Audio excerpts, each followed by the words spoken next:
E assim nós vamos mergulhar nessa história de Jesus com a mulher samaritana a partir do Evangelho de João.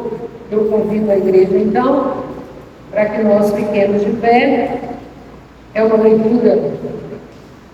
Nos dias litúrgicos, eu acho que essa é a maior leitura. Né? Essa leitura vai desde o versículo 5 até o versículo 42. Então, queridos, começamos assim.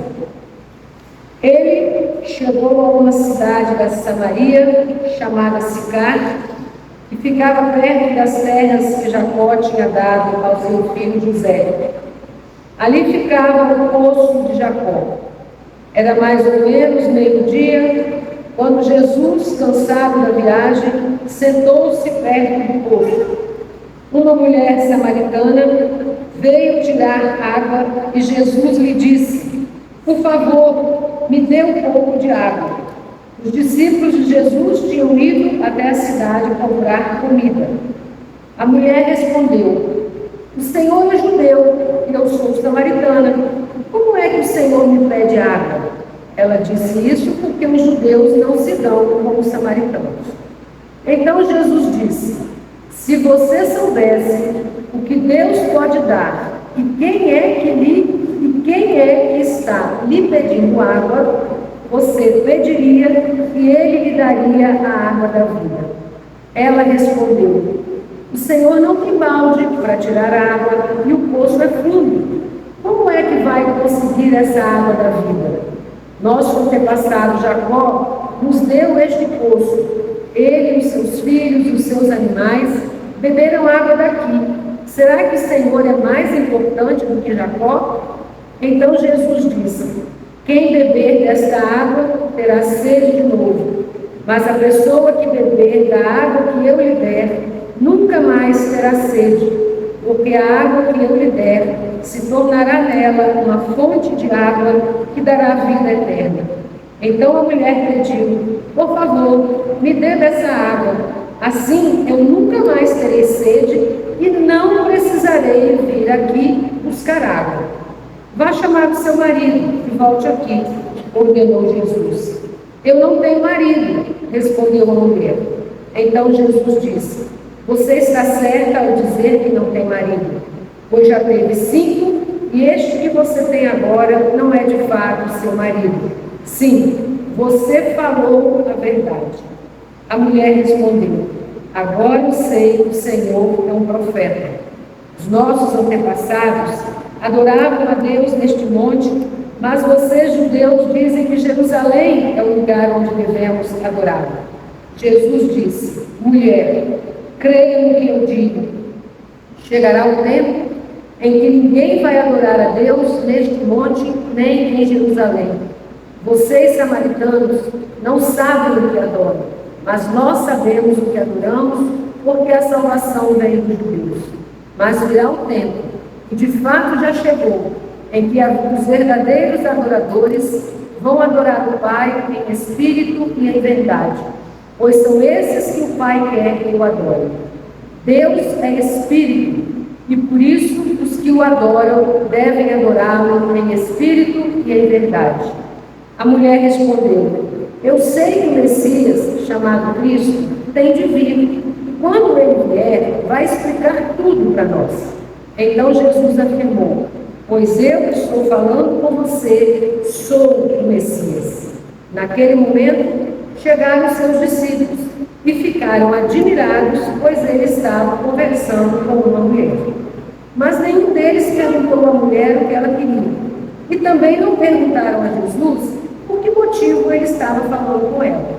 Em seguida, a mulher deixou ali no seu pote, voltou à cidade e disse a todas as pessoas: "Venham ver o homem que disse tudo o que eu tenho feito. Será que ele é o Messias?" Muitas pessoas saíram da cidade e foram para o lugar onde Jesus estava. Enquanto isso, os discípulos pediam a Jesus: "Mestre, coma alguma coisa."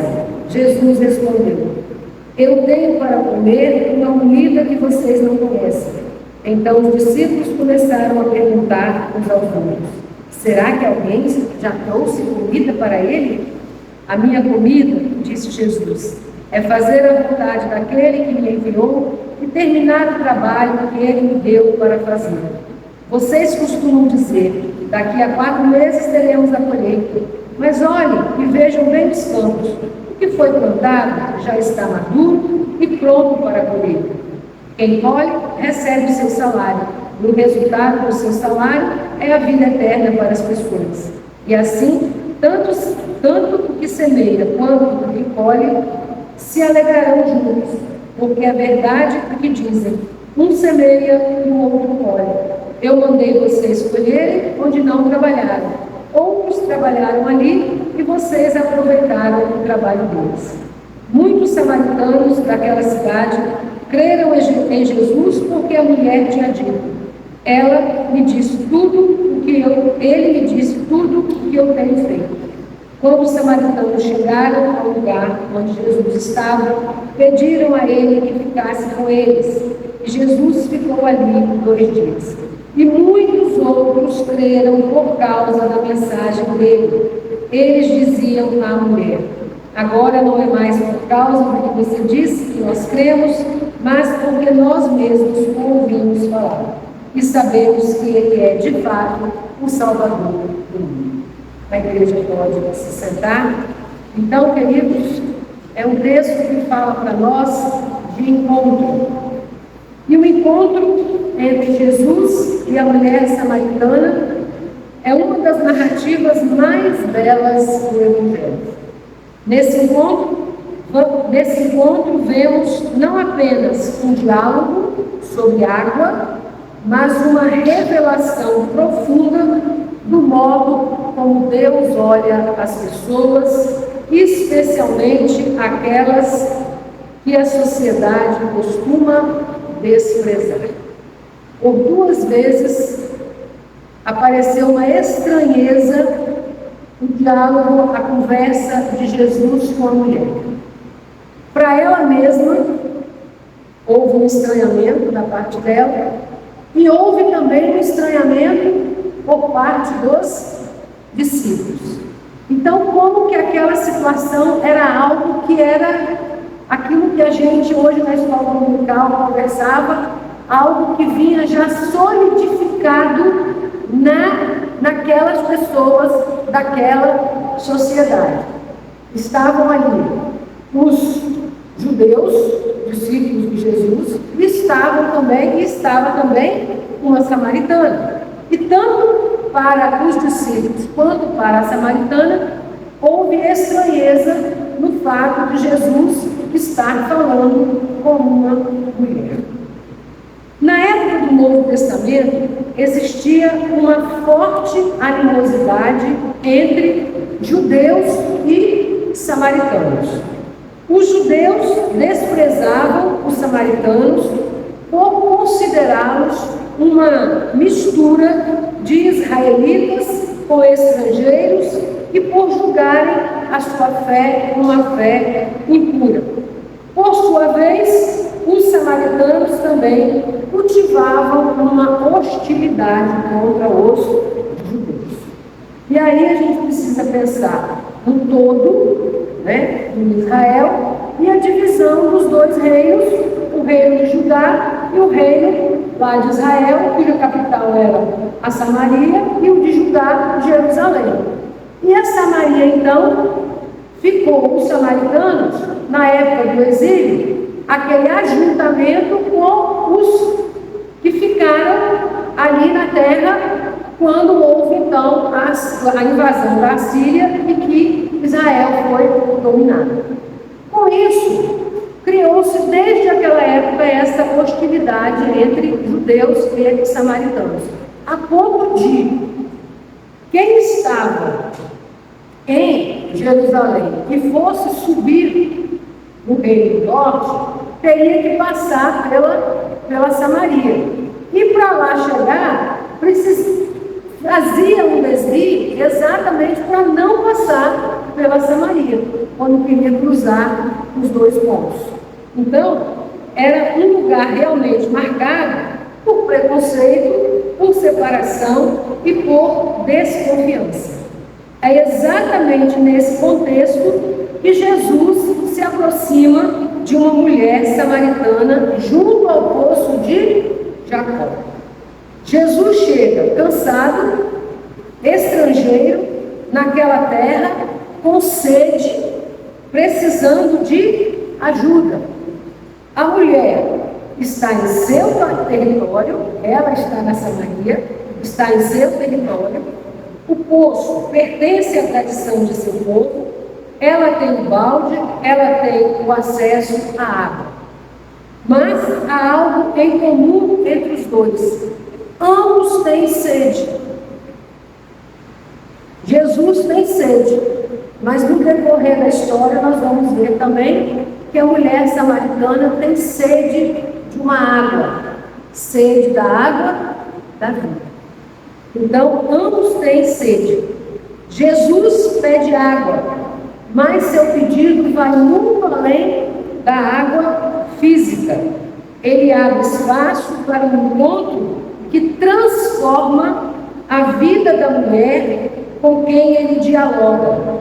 E essa transformação acontece de forma progressiva na maneira como Jesus dialoga com a mulher. Se vamos acompanhando a narrativa passo a passo, vemos que tudo começa com Jesus tomando uma atitude que causa estranheza à mulher. Jesus se aproxima. Diz o texto, Jesus se aproxima. Então, essa barreira, de separação, Jesus começa a romper quando ele, um homem, se aproxima de uma mulher e uma mulher que estava naquele momento sozinha. Como assim? Um homem se aproximar de uma mulher? Isso não era comum na época de Jesus, mas ele o faz. E tem outro detalhe: além de ser um homem e dirigir-se a uma mulher, Jesus, como judeu, ultrapassa outra barreira ao estabelecer o diálogo com a mulher samaritana. Naquele tempo, devido a essa inimizade entre judeus e samaritanos, naquele tempo os judeus evitavam passar pela Samaria. E para não cruzar aquele território, faziam uma viagem que costumava durar o dobro do tempo. E diz o texto que Jesus optou por passar pela Samaria. Foi uma opção que ele fez, passar pela Samaria. Jesus decidiu passar por Samaria. Foi uma escolha consciente. Ele escolheu o caminho que levava ao encontro com o diferente. Jesus sabia que a possibilidade de passar por pessoas, encontrar pessoas diferentes, seria 100% quase, mas ele faz essa opção. E nós, quando estamos diante de pessoas que, diante do nosso conceito, são diferentes de nós, o que fazemos? Nos aproximamos ou nos afastamos? Jesus tomou a atitude de se aproximar. Portanto, é Jesus derrubando barreiras de exclusão.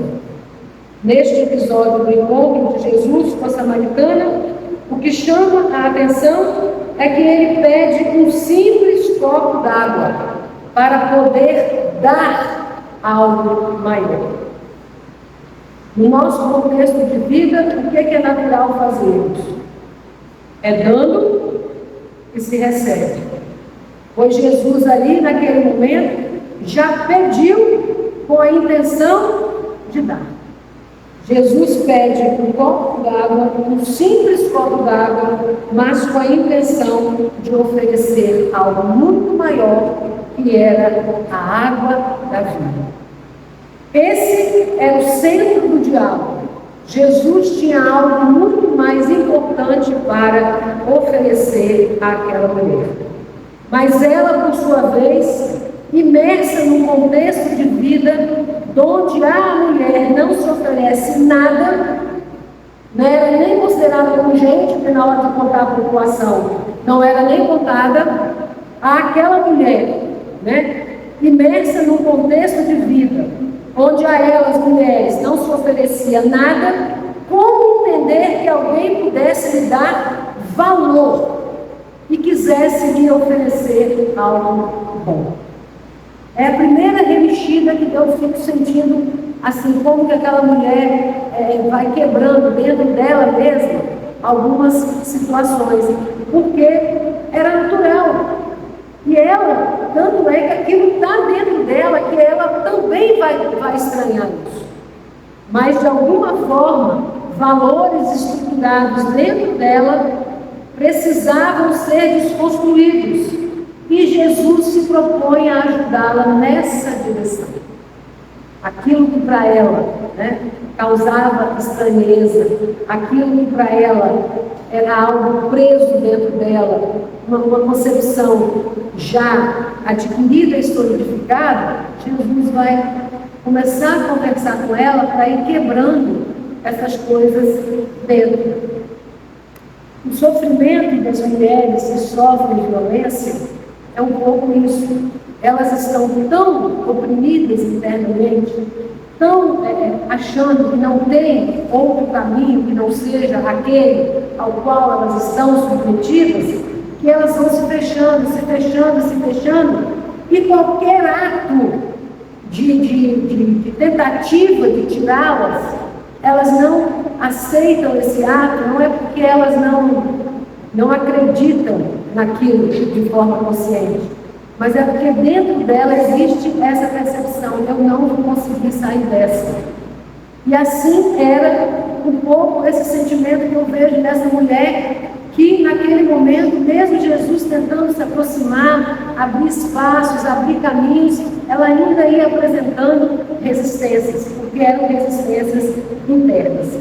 Então, valores estruturados dentro dela precisavam ser desconstruídos, e Jesus se propõe a ajudá-la.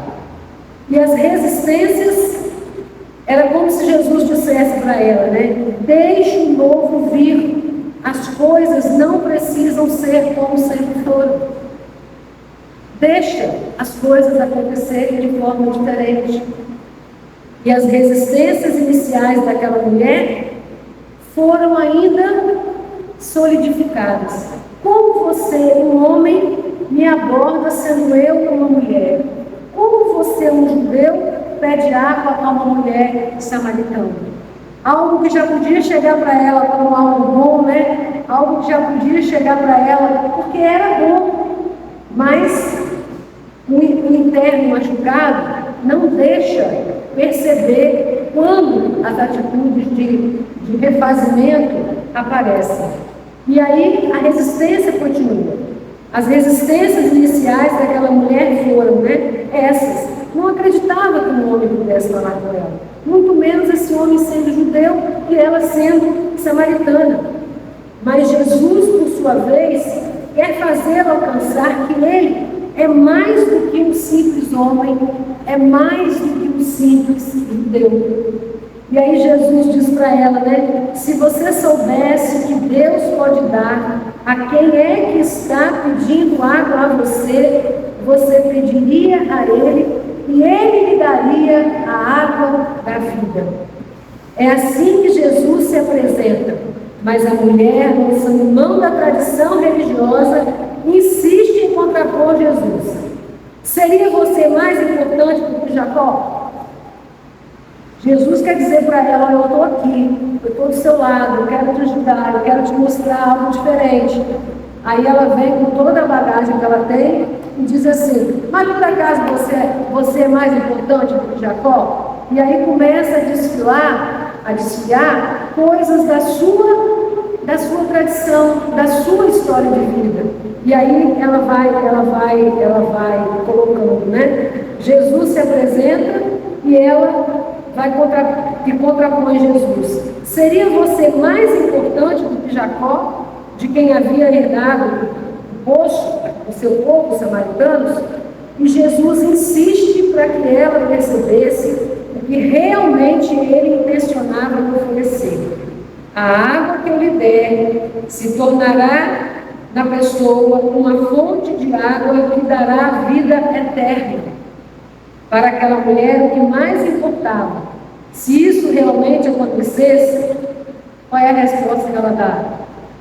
Que bom se isso acontecer. Se isso acontecer, eu nunca mais vou precisar vir aqui buscar água, né? Quer dizer, Jesus é como se estivesse assim, rasgando por dentro, assim, para ver se alcança, né? Naquele momento que ela fala, não, nossa, que bom, né? Se eu pudesse beber dessa água, eu não precisaria mais vir aqui buscar água. Ou seja, o que será a vida daquela mulher? O que significa para ela aquele ato de ter aquela obrigação de buscar aquela água, né, para alimentar a família? Como é que se fazia aquilo? Se fazia com prazer ou se fazia com opressão? Tudo indica que era um fator de opressão, porque ela queria se libertar daquilo. Se você realmente me der da água da vida, eu realmente não vou precisar mais voltar aqui no poço para tirar dessa água. E Jesus, então, vai conversando com aquela mulher. Jesus estava ali se oferecendo para libertá-la daquele peso, e mais tarde ela vai entender que Jesus se dispunha a libertá-la não somente daquele peso, dos pesos que ela dividiu com Jesus, mas de tudo que gerasse opressão sobre ela. E Jesus, sem perder seu objetivo, aprofunda o diálogo e agora toca na intimidade daquela mulher. Olha como a coisa é progressiva. Jesus agora toca em algo que é de extrema intimidade para aquela mulher. E diz assim, né? Vá buscar o seu marido. Percebe-se que o nível de confiança já havia aumentado. Já era tal que ela não mente para Jesus. Olha só, a coisa foi acontecendo, ela já consegue ver nele uma pessoa que ela pode realmente falar das coisas da intimidade dela, falar dos seus sentimentos, e ela vai, então, nesse momento, dizer algo para Jesus que não é uma mentira. Ela vai dizer para Jesus: eu não tenho marido. Quantas mulheres que passam por questões de violência, ao serem abordadas, tentam ao máximo se esquivar de qualquer resposta que possa realmente traduzir o sentimento que ela tem. Mas nesse momento, neste diálogo de Jesus com a mulher samaritana, eles trocam um diálogo onde, mesmo tocando na intimidade da mulher, ela alcança em Jesus uma confiança tal que fala para ele a verdade. Então, eu não tenho marido. Essa atitude de Jesus, da mulher, poderia ter sido condenada por um homem, naquela época, com uma mulher como aquela, que não tem marido, que foi casada 5 vezes e que esse marido que ela está, nem marido dela era. Talvez falando isso para uma outra pessoa, o que ela fosse receber seria mais uma repressão. Jesus faz assim? Não, de maneira nenhuma, porque já antevia aquela mulher que ela podia confiar em Jesus. E essa atitude da mulher, em contar para ele a verdade, é uma atitude valorizada por Jesus. O que finalmente faz, talvez, a ficha cair. E ela agora começa a, como que, entender o processo e diz para Jesus: você é profeta. Você realmente sabia o que estava acontecendo comigo. Ela então fala: agora eu sei que o Senhor é um profeta. Os nossos antepassados adoravam a Deus neste monte, mas vocês, judeus, dizem que Jerusalém é o lugar que devemos adorar. Ela já tinha entrado em sintonia com Jesus, né? Em vários aspectos, Mas ainda assim, ela insistiu em novamente contrapor esse grande momento de encontro, querendo ainda colocar uma barreira ali. E ela vai dizer assim: não, mas os nossos antepassados adoravam aqui. Vocês judeus adoram em Jerusalém. Nós aqui no Monte Gerizim, vocês lá em Jerusalém. Quer dizer, ela ainda continuou tentando justificar e achar algo que dissesse assim: não, essa pessoa te dando tudo isso que você está te dando não pode ser verdade. Tem que ter alguma coisa aí, tem algum caroço nesse angu. Não pode uma pessoa chegar para você com tanta vontade de acolher você, né? E a mulher continuou fazendo as suas colocações. Mesmo diante da clareza do que estava se revelando, ela ainda insistia em querer manter a barreira de separação. É quando Jesus desamarra tudo. E aí ele diz para ela: não há como prender Deus aqui ou acolá. Ela veio como: mas vocês judeus adoram aqui, nós judeus adoram lá, nós judeus adoramos aqui. Vamos achar um negocinho de diferença? Porque eu preciso sustentar isso que dentro de mim me oprime tanto. Deixa eu ainda justificar. E aí Jesus vai e novamente fala assim, né? Jesus diz: não há como prender Deus aqui ou acolá. Deus é Espírito e ocupa todos os lugares, e verdadeiramente o adoram quem o adora em espírito e em verdade, onde quer que esteja. Mais uma coisa que estão te falando, isso que estão te falando não é verdade. Você me falou verdade, agora você falou para mim uma verdade. Gente, esse diálogo de Jesus com a samaritana é muito forte. Você falou para mim uma verdade, agora eu vou falar uma verdade para você também. Isso que te falaram até hoje, de que Deus ou é adorado lá em Gerizim, ou é adorado aqui em Jerusalém, isso acabou.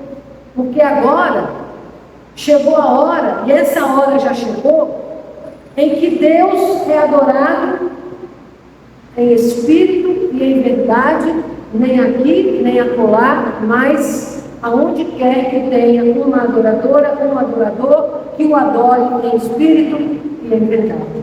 Ou seja, rompe-se tudo, desmorona-se tudo. Há uma reconstrução. Há uma reconstrução. Por isso, um copo d'água, né, transformador de vida. Um simples gesto de pedir água, Jesus vai conversando com essa mulher, tantas coisas vão acontecendo na vida dessa mulher.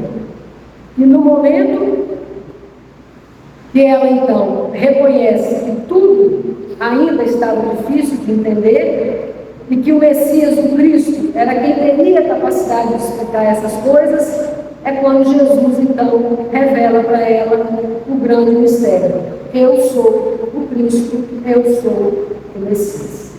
Então é Jesus se revelando para uma mulher. Aquela mulher se revelou para Jesus na sua intimidade, e Jesus se revela para aquela mulher: eu sou o Messias. E no momento em que essa revelação acontece, os discípulos retornam e a mulher vai embora. E o que acontece quando a mulher vai embora, gente? O que acontece quando ela vai embora? Leia aí o momento certinho quando ela vai embora. Vamos ver se eu acho, eu acabei anotando ali, né?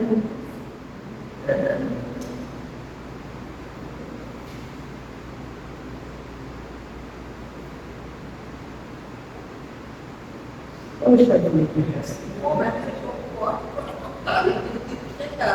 Isso, então.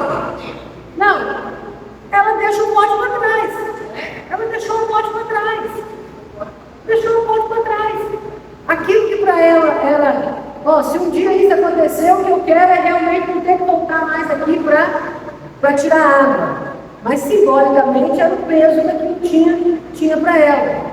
Então aquilo que era essencial essencial, quer dizer, aquilo que era o que justificava ela ir ao poço, já não era mais necessário, porque ela tinha finalmente encontrado a água verdadeira, a água da vida. Então, foi exatamente no seu encontro com Jesus. No momento em que essa revelação acontece, os discípulos retornam e a mulher vai embora, deixando o pote. Vejam só, o que era essencial parece que deixou de ser.